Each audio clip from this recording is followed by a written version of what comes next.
ದೆಹಲಿ ಮಾಜಿ CM Arvind ಕೇಜ್ರಿವಾಲ್ಗೆ big relief ಸಿಕ್ಕಿದೆ. ಅಬಕಾರಿ ಹಗರಣದಲ್ಲಿ ಕೇಜ್ರಿವಾಲ್ ಖುಲಾಸೆ ಆಗಿದ್ದಾರೆ. ದೆಹಲಿ ಹೈಕೋರ್ಟ್ ಇಂದ ಮಹತ್ವದ ತೀರ್ಪು ಇವತ್ತು ಪ್ರಕಟವಾಗಿದೆ.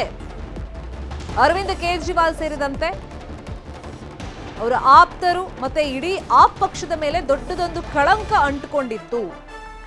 ಇವತ್ತು ದೆಹಲಿ ಹೈಕೋರ್ಟ್ ಎಲ್ರಿಗೂ ರಿಲೀಫ್ ಅನ್ನ ಕೊಟ್ಟಿದೆ. ಅಂದ್ರೆ ಅಬಕಾರಿ ಹಗರಣದಲ್ಲಿ ಖುಲಾಸೆ ಮಾಡಿದೆ. ಕೇಜ್ರಿವಾಲ್, ಸಿಸೋಡಿಯಾ ಸೇರಿದಂತೆ 23 ಮಂದಿಯನ್ನ ಈ ಪ್ರಕರಣದಲ್ಲಿ ಖುಲಾಸೆ ಮಾಡಲಾಗಿದೆ.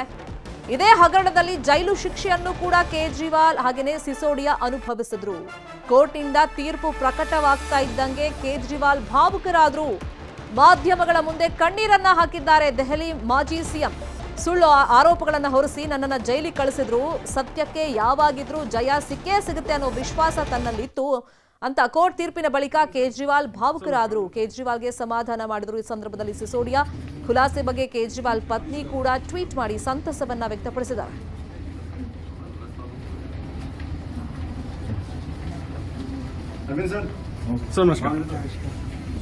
केजरीवाल भ्रष्ट है, केजरीवाल भ्रष्ट है।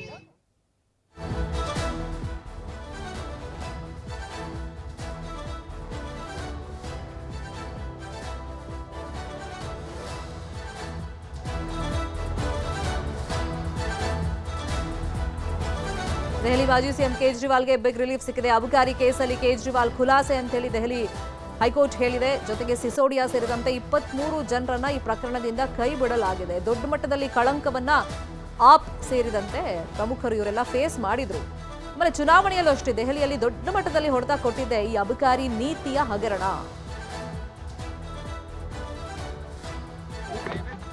जिस तरह से शराब घोटाला कर रही थी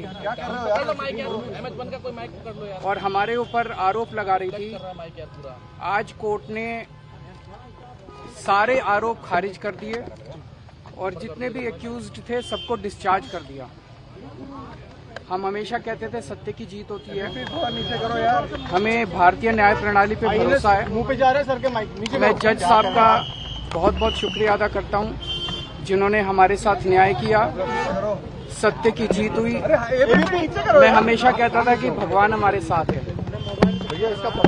मोदी जी ने और अमित शाह जी ने मिल के आजाद भारत का सबसे बड़ा राजनीतिक षड्यंत्र रचा।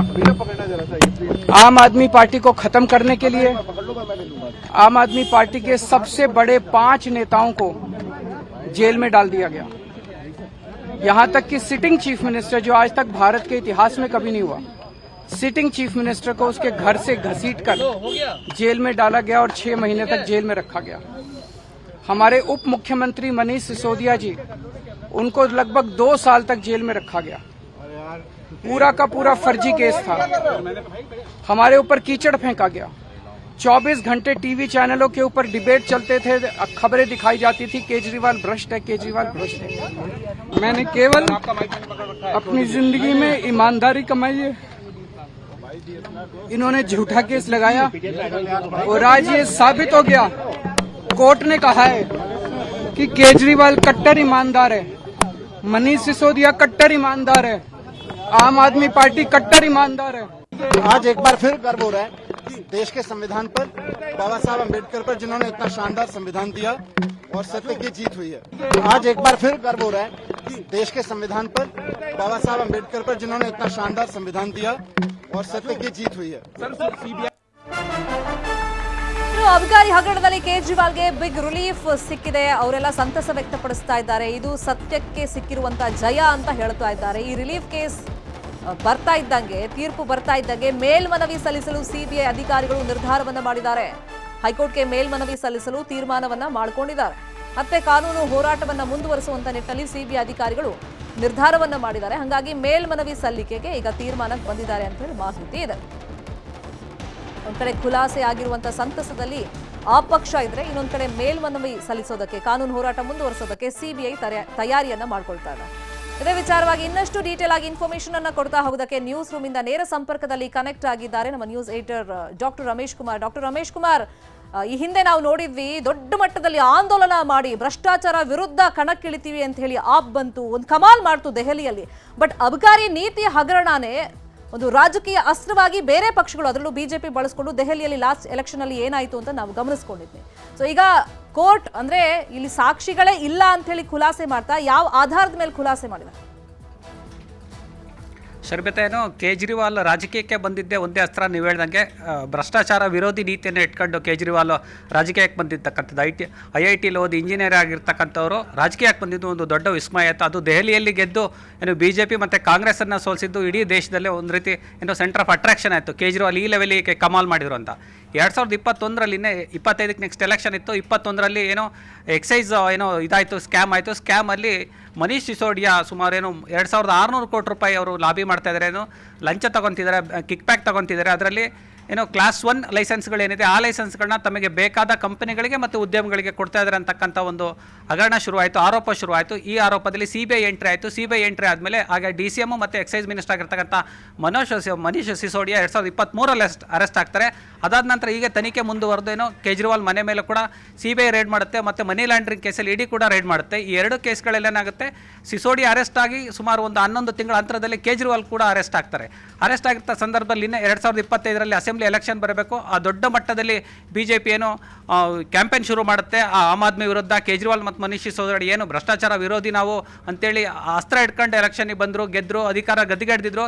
ಇವತ್ತು ನೋಡಿದ್ರೆ ಅವರೇ ಸುಮಾರು 2600 ಕೋಟಿ ರೂಪಾಯಿ ಭ್ರಷ್ಟಾಚಾರದ ಹಗರಣದಲ್ಲಿ ಸಿಲ್ಕೊಂಡು ಜೈಲಿಗೆ ಹೋಗಿದ್ರೆ ಇಂಥ ಸರ್ಕಾರವನ್ನು ನೀವು ಮತ್ತೆ ಗೆಲ್ಲಿಸ್ತೀರಾ ಅಂತಕ್ಕಂಥ ಒಂದು ಕ್ಯಾಂಪೇನ್ ಮಾಡಿದರು. ಈ ಕ್ಯಾಂಪೇನ್ ಇಟ್ಕೊಂಡು 2025ರಲ್ಲಿ ದೆಹಲಿಯಲ್ಲಿ ಏನಾಯಿತು, BJP ಅಧಿಕಾರದ ಗದ್ದಿಗೆಯನ್ನು ಹಿಡಿತು. ಸೊ ಕೇಜ್ರಿವಾಲ್ ಏನೋ ಜೈಲಲ್ಲಿ ಇರ್ತಕ್ಕಂಥ ಸಂದರ್ಭದಲ್ಲಿ ಸುಮಾರು ಒಂದು 6-7 ತಿಂಗಳಿತ್ತು ಎಲೆಕ್ಷನ್ಗೆ. ಅಂಥ ಸಂದರ್ಭದಲ್ಲಿ ಏನೋ ಒಂದು ರೀತಿ ನೆಕ್ಸ್ಟ್ ಈಗ ಜೈಲಿಂದ ಹೊರಗೆ ಬರದೇ ಇದ್ರೆ ಯಾವ ರೀತಿ ಎಲೆಕ್ಷನ್ ನಡೆಸೋದು, ನೆಕ್ಸ್ಟ್ CM ಯಾರಾಗಬೇಕು ಅಂತಕ್ಕಂಥದ್ದು ದೊಡ್ಡ ಚರ್ಚೆ ಶುರುವಾದಾಗ ಕೇಜ್ರಿವಾಲ್ ಟೀಮ್ನಲ್ಲಿ ತುಂಬ ಆಕ್ಟಿವ್ ಆಗಿರ್ತಕ್ಕಂಥ ಒಂದು ಕ್ಯಾಬಿನೆಟ್ ಮಿನಿಸ್ಟರ್ ಇದ್ದರು ಅತೀಶಿ ಅವ್ರನ್ನ ಅವರು 6 ತಿಂಗಳು CM ಆಗಿದ್ರು. 6 ತಿಂಗಳು CM ಆದಮೇಲೆ ಏನು ಸುಮಾರು ಗೊಂದಲಗಳಿತ್ತು, ಯಾವ ರೀತಿ ನಾವು ಎಲೆಕ್ಷನ್ ನಡೆಸೋದು, ಗೆಲ್ತೀವೋ ಸೋಲ್ತೀವೋ ಈ ರೀತಿ. ಅಂದರೆ ಬಹುತೇಕ ಕೇಜ್ರಿವಾಲ್ ಮತ್ತು ಮನೀಶ್ ಸಿಸೋಡಿಯಾ ಏನೋ ಎಕ್ಸೈಸ್ ಸ್ಕ್ಯಾಮಲ್ಲಿ ಜೈಲಿಗೆ ಹೋದಾದ್ಮೇಲೆ ಬಹುತೇಕ ಇನ್ನೇನೋ ಆಮ್ ಆದ್ಮಿ ಹೇಗೋ ಒಂದು ರೀತಿ ಎಲೆಕ್ಷನ್ ಎದುರಿಸೋದಕ್ಕೆ ತುಂಬ ಕಷ್ಟ ಆಗೋಯ್ತು. ಇಂಥ ಸಂದರ್ಭದಲ್ಲಿ ಏನಾಯಿತು, BJP ಅಧಿಕಾರಕ್ಕೆ ಬಂತು.